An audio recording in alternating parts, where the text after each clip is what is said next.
Michigan State shooter was a black guy. And let me just pull up this article really quickly. It says the MSU gunman felt slighted before shooting on campus, the police say.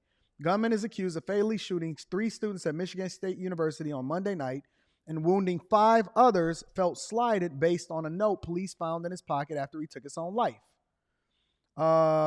Police are still trying to determine a motive, including his connection to the university, but the note in his pocket listed other places he planned to target, including a school in New Jersey.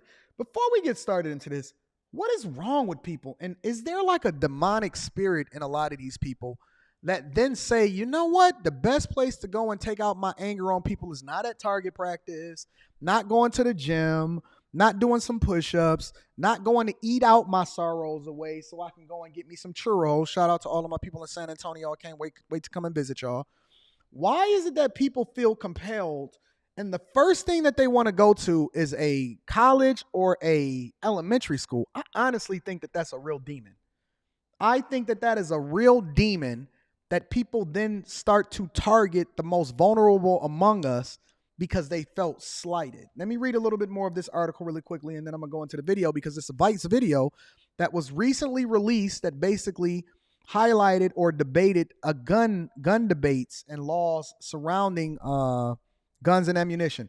And then I want to open up the panel for you guys to be able to come up and give you insight and information on anything that you want to talk about specifically. Make sure you subscribe to the channel, turn on your notifications, and then make sure that you tap into the Patreon. Link is in the description as well as pinned to the top of the chat.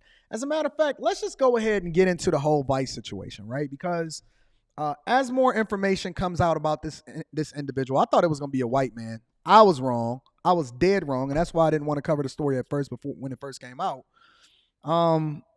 Let's get into this whole Vice debate, right? About guns and who should own them, what's the real solution for them, and whether or not people agree or disagree with them. And again, I'm going to open up the panel for you guys to be able to come up, give me your insight and information, have different conversations with me. Make sure that your camera is turned on, make sure you got good lighting, and make sure your microphone works, all right? Let's go ahead and get into it, ladies and gentlemen. This was a Vice debate about a Vice gun debate about how it is and who should own guns, all right?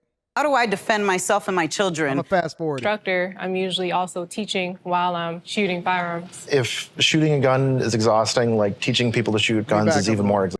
It's been a very neutral experience for me because of things like that, where it's just about doing everything correctly. Yeah. I usually feel tired after shooting a lot. A lot of the training is extensive, and as an instructor, I'm usually also teaching while I'm shooting firearms. If shooting a gun is exhausting, like teaching people to shoot guns is even more exhausting. But it's exciting because you can empower somebody else. Like after it, you may feel tired and exhausted, but these people might be that much safer because of what you taught them. How many of y'all are longtime gun owners? Raise your hands.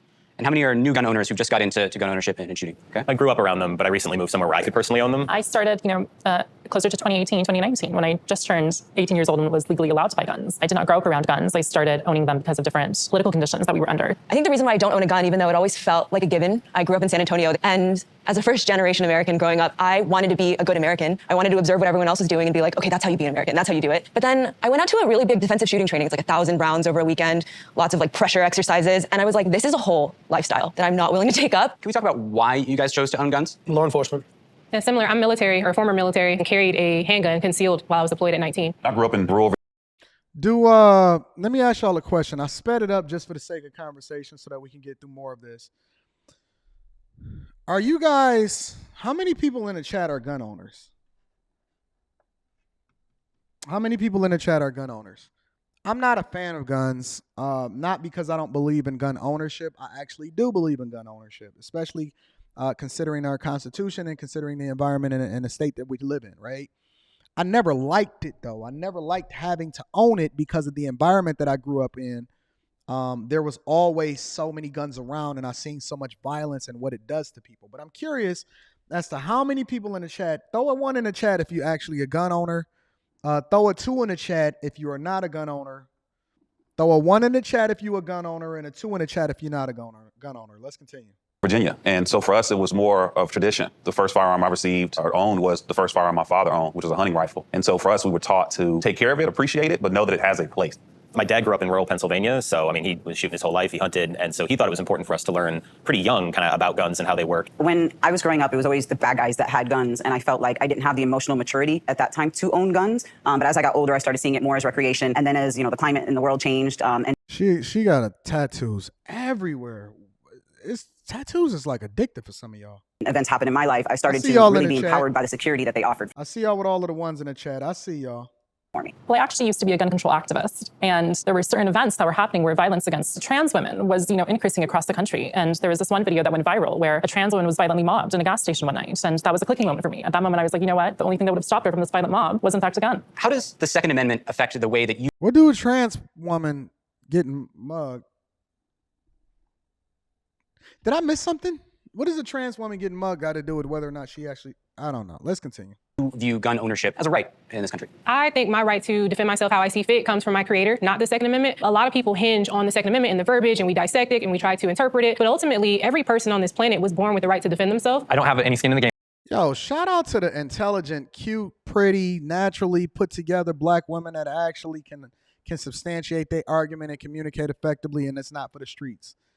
That woman is I don't know. Maybe it's just me. Maybe it's the way that she communicate. Maybe it's her sound logic. Maybe it's just because she just looks more natural than all of the other women that I see, and natural is just becoming more attractive to me. But shout out to the pretty black girls that's just so natural looking. That's a thing for me.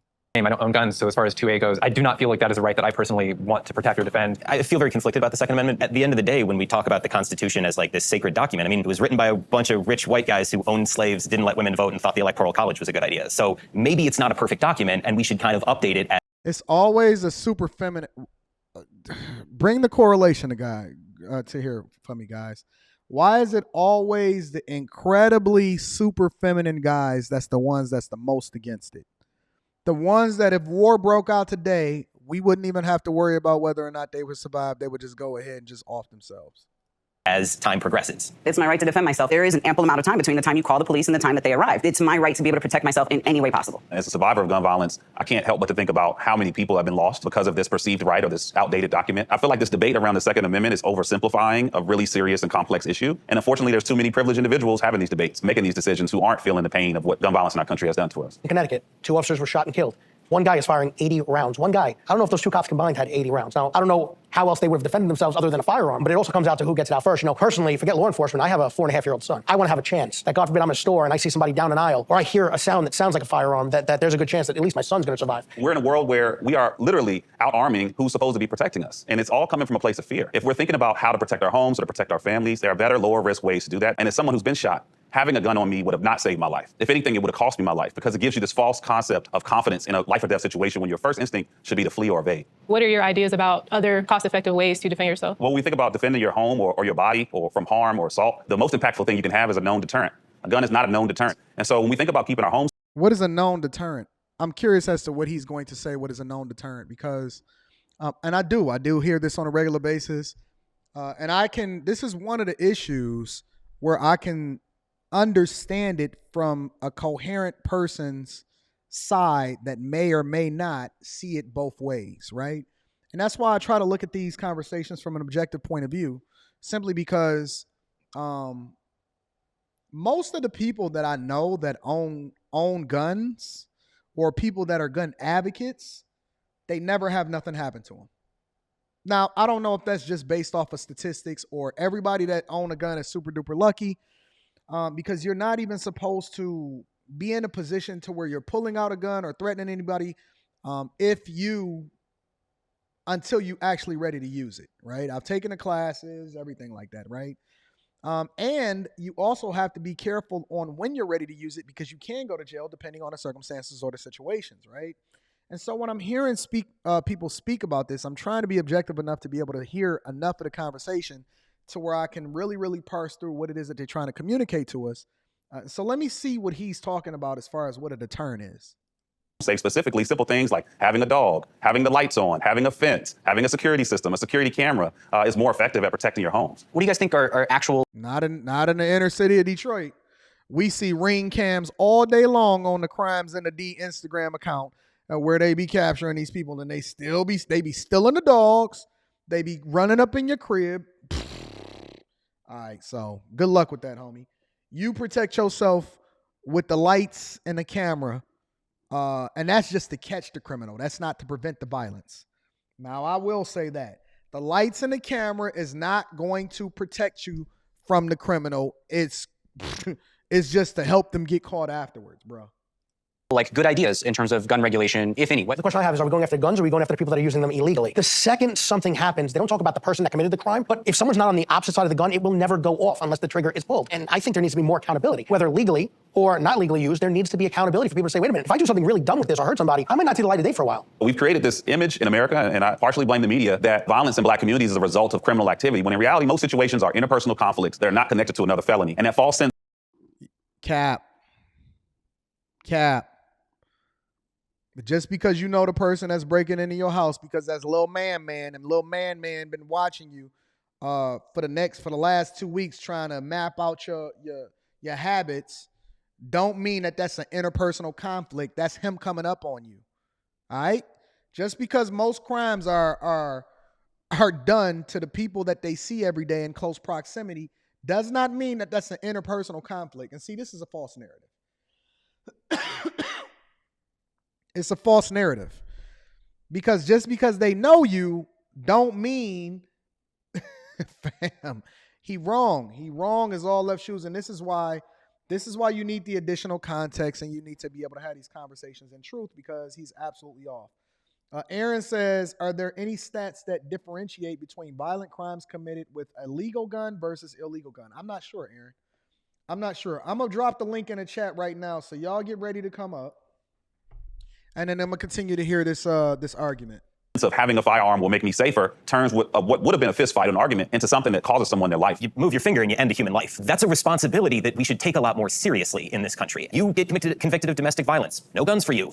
Hey, moderators in the chat, I know that y'all going to repost the link just to make sure that the people has got the link and things like that. The link is always going to be the same, whether it's today, tomorrow, 10 years from now.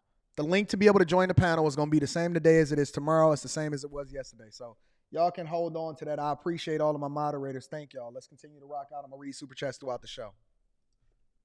Universal background checks, I think, would be a great idea. And I think the idea that we don't treat something that was created for killing people with that kind of respect is a really weird disconnect in this country. I think a big problem with people have with like universal background checks, requiring regulation and accreditation. I teach and I give out certificates and all that, but the states have been sued for the fact that they won't give it to BIPOC. They won't give it to poor people. They won't give these rights to trans people. You start denying these rights and like, oh, well, we regulate this, but we only give it to the rich and we only give it to the well-connected, right? And then on the other side, we don't make education available to all these people that can't afford it. Like, why isn't it free? Why can't you go down to City Hall and take a class on how to teach your kids about firearm safety? Kind of gotten rid of all of that. We've kind of moved to an abstinence-only education. How is it free? I mean, how is it not available to poor people? I don't understand. How is it not available to poor people? I'm very, very curious as to how it's not available to poor people. How are guns not available to poor people? We've kind of gotten rid of all of that. We've kind of moved to an abstinence-only education culture. If you have someone in your community who commits a crime, it's the community's fault. Like, how did that person get to that point? A lot of folks here say that they own guns as a self-defense tool. How do we feel about that? Shit is so bleak in America. Like, I don't blame people for feeling unsafe. Everyone here is concerned with survival. Everyone who picks up a gun is concerned with survival. There is this sense of despair in America when it comes to resource scarcity, food scarcity, housing scarcity, scarcity of care. People do not resort to terrible things when they have support, when they have a community, when they feel like their survival is not at stake. In America, the two... That's cap. I think that everybody is a capitalist. Even the criminals are capitalizing off of the opportunity costs that come along with it. I've never seen somebody get rich as a drug dealer give up drugs. They keep going until they get caught.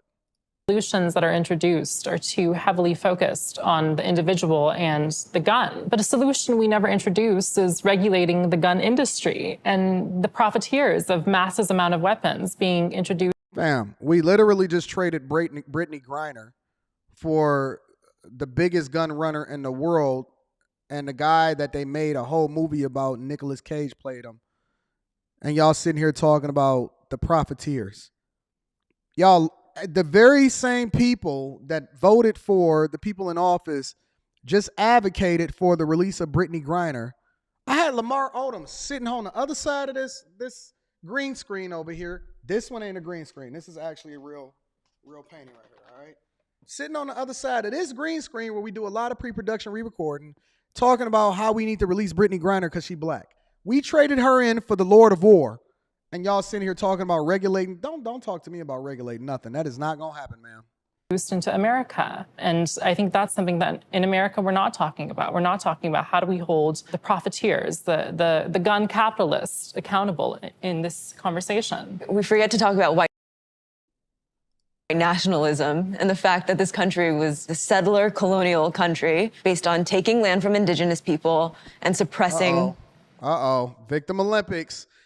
And 1, 2, 3, go. Enslaved people. Gun conversation, as soon as you wade into it, is so frickin' racist. It's really misogynistic. And when we really start to zoom in on this stuff, we find levers. We can better identify where threats come from, what kinds of discourse. I knew that, listen, there is no debate or conversation that is participated on any platform, including the vice panels, without first running into Victim Olympics and people holding people accountable based off of race. I'm not even sure how we got here. How do we always end up at race when we start having gun debates? What does a gun debate have to do with racism and indigenous people? What are y'all talking about? Really start to put us in danger. And actually the gun industry lobbies a lot and pays for the campaigns of a lot of people I'm reading who condone super this chat kind shortly. of culture. And so that's one lever in which I think we need to be put a lot more scrutiny on. I agree with a lot of things from what everybody else said, but I feel like a lot of the gun control issues drown out the actual issues. Like, let's take school shootings, for example. School shootings are awful, they're horrible. But here's my question. What has been done to make schools more secure? I do executive protection and armed security, and I've been offered countless times jobs at schools. They pay $12, $13, $14 an hour. A single mother with 2 kids, that's not an amount I can work for. She got a skull. She got a skull on her breast on a low, though. A skull right here. Or does it reflect my value as a security officer? But what is being done for it? We're not paying security extra. We're not, doing single points of entry. We're not reinforcing the perimeters. We're not doing any of those things. We're focusing on gun control. And yet when this happens again, we're confused as to why it happened again, because nothing was done to stop the problem. I don't think, turning schools into fortresses, having more armed security is the solution here. I'd rather have a part-time school counselor than a full-time, resource officer. Because there are counselors, though. But are they? Like, when you put a police officer in a school, you're creating an environment where you're putting students in jail or in prison instead of going after the problem. He must have never been to school in Detroit. He must have. Let me tell y'all something. You must have never went to school in Detroit, big dog. We need those metal detectors in order to make sure that there ain't no threats while people are sitting there. And when the homie get up and say, "Who you talking to, fam?" and you trying to square up for the one-on-one, that he ain't gonna hit you with the ooh-op shebang. Don't sit here and talk to me about no resource counselor trying to keep schools safe. That is not gonna happen in the inner city where these people is looking at you as food. Instead of spending money on lockdown drills, crisis actors, we could give them more food security. Community garden is probably going to go way farther for their mental health than simulating gunfire in the hallways. If we do have school shooters, well, where are they coming from? They're coming from the school. We're letting these kids down. We're showing them the rehearsal. And then what? Tragedy? Look at where the money in the communities is going already, and that's law enforcement, who want more money and more weapons to make everyone safer, inflated crime statistics, whatever it takes. Because sadly, this works in elections. It works on parents. It works on families who don't know what else to do. But there are so many places to put money in a community, and we are starving those places out of existence. I want to ask Joey, as a police officer, when you hear this group talking about cops getting money that they might not put to good use, how does that sit with you? You know, it's hard. No one sees what police officers are doing every single day. They hear a news clip, they get 10 seconds of what happened in a 5-minute situation right off the bat. Do I think we need to change and move ahead with the times? 100%. You can't go today with what happened 20 years ago, but you can't also criticize all the time and say, well, take away cops altogether, because that's not going to work. I did not say that cops should be taken away altogether. This is an area that resists reform, resists regulation. We don't get to see the inner workings of everything. We can give cops body cams, but we can't make them switch them on. And any government body that refuses to be regulated, that resists transparency, should not be increasingly armed, should not be increasingly funded. If you want respect, transparency is the way. If you want people to trust you, you have to show them why you're trustworthy. But we need so much more from police. There's a lot of oversight and accountability that I don't see with the police. And police are people. You know, people have the full range of what they're capable of. And we have seen enough evidence that there are police officers who abuse that power. And I think that the real fact that there is no oversight and ability to ensure that they are doing their jobs well is a real problem with people who are licensed to kill. But that's false, though. You would make it seem like cops are running rampant. There's a lot more oversight than people know, whether it's federally, city-wise, and there are bad apples, and there's people out there that should not be police officers, and there's nothing more than a good cop that doesn't want a bad cop on the street. The oversight, there's a lot more than people know. But we have to take everyone's word for it, though, from inside. I don't know what that means. I'm saying that you're saying that there's lots of oversight. But again, we just have to believe that, because anytime someone from outside attempts to explore that, it's obstruction 100% of the way. I wouldn't agree with that. I really struggle with this concept that we have to fund communities or fund police. No, we have the resources to fund these communities, to fund solutions that we know work, to invest in education, to invest in violence intervention in victims. Like, we're not willing to prioritize life, then we're going to pay the cost on the back end. One other thing, I think we have to remember that this is not just a crime crisis. You know, 2/3 of lives lost are lost by suicide. Somebody said I can't find a StreamYard link. It's not StreamYard. I don't use StreamYard, but I'll put the link in for somebody else to be able to come up and give their opinion. I don't use StreamYard. It's not a StreamYard link, y'all. We're a little bit more sophisticated over here at the Anton Daniels Show. With guns, this is really a public health crisis, and we keep pivoting back to crime control strategies, and it's failing. No, you nailed it. We're the richest country in the world, and we can't make sure everyone is secure in their life, doesn't have fears. You want to sell less guns? Make people less fearful. People plan for their fears. Why do people buy guns? Well, they want to feel safer. Well, why do they need to feel safer? Well, because of their community. I was just like, okay, what can we do for their community, right? I do not believe that police can in any means provide security and safety for us. And a huge part of, wanting to own guns is an aspect of, police failing us. And so to suggest that it's anecdotal, that it's just a couple of bad apples within the system is completely incorrect. We have seen the system fail people and fail to... It's not the police that are failing you. It's your own community that's failing you, that ultimately your inability to be able to raise your children the way that they're supposed to be in order for them not to have to carry guns in the first place, for police to have to pull them over. It has nothing to do with the police. It has everything to do with the people. The people.